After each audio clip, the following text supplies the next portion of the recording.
Hello there, Vatican addicts. I'm just giving you the final wrap up of this project. So you see we've got everything all back together. I went ahead and put the oil in. It takes almost 5 quarts of synthetic oil. Also, we've got our coolant back in the tank. I'm going to be monitoring that to make sure the level, if it goes down, it gets refilled and that kind of stuff. Another thing to think about if you're working on a project and the battery. Okay, so if a battery is off of a car and it's sitting by itself, I had this up on a plastic tub here, so it's not sitting on the cement. I know there's this old, wives' tale about if a battery sits on the cement, it's going to drain out. Lead acid batteries drain so many percent per week as they sit. I think it's like 5%. Okay, so you can do the math and figure out if it's sitting here for 4 weeks, 5 weeks, 6 weeks. The longer it's sitting, the more drain it has, and also the condition of it. A lot of times, if you have a longer term project, when you go to grab your battery to put it back in, it can be dead. Okay, so I would recommend putting it on a trickle charger while it's out. That way it's totally maintained. You're ready to try your project, start it up. It just starts right up and you're good to go. With me, I didn't do that. I had loaned my trickle charger to a friend to try to help them out. I thought it was a 1-day loan. It's been like a 5-week loan at this point. And all I have is a big charger, so I didn't want to leave the battery on that, burn it up. So I got all done yesterday evening just about, and didn't have this wheel back on, this wheel arch here. We did that. It was one of the harder parts of finishing this and putting it back together. Getting this dumb wheel arch put back in, all the pieces in there. There's a whole bunch of screws in there, and they just don't like to go back in. Got that all back together. Got the wheel on, torqued it down. I still got to put these little black cappy poo things back on there, but that's nothing.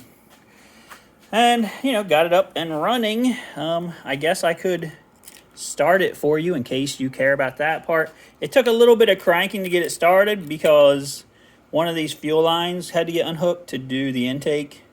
So, but it was more like 20 seconds of cranking because of the oil having to get up into the head and stuff, and like the oil change. I'm kind of glad that it took a little bit of cranking because, just that much more time for oil to get where it needs to get.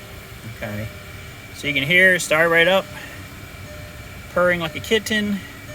We've got a couple lights on the dash, most likely due to having the battery unhooked, because it's having to do with the drivetrain and stuff.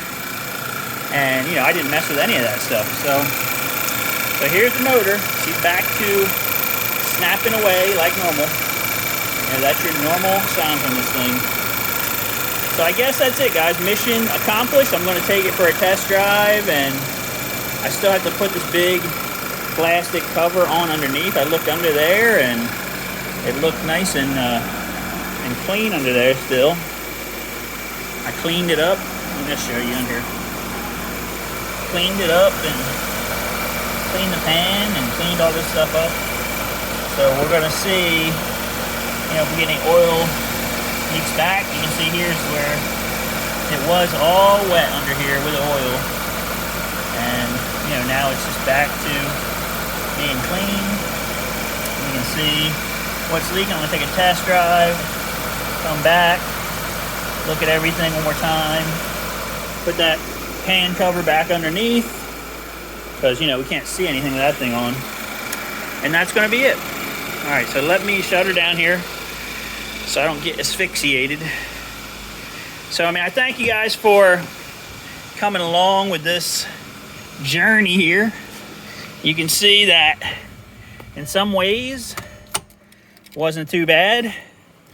In some ways it was really bad and horrifying. But, we got through it.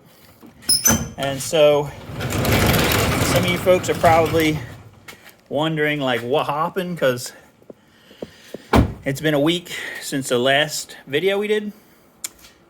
We actually went to Florida. I almost got it done. I felt bad for the kids because I wanted to get it done before we left. I almost got it done. And then we just ran out of time. Also, my shoulder got destroyed by doing all this work and trying to get this big bolt down here on by myself.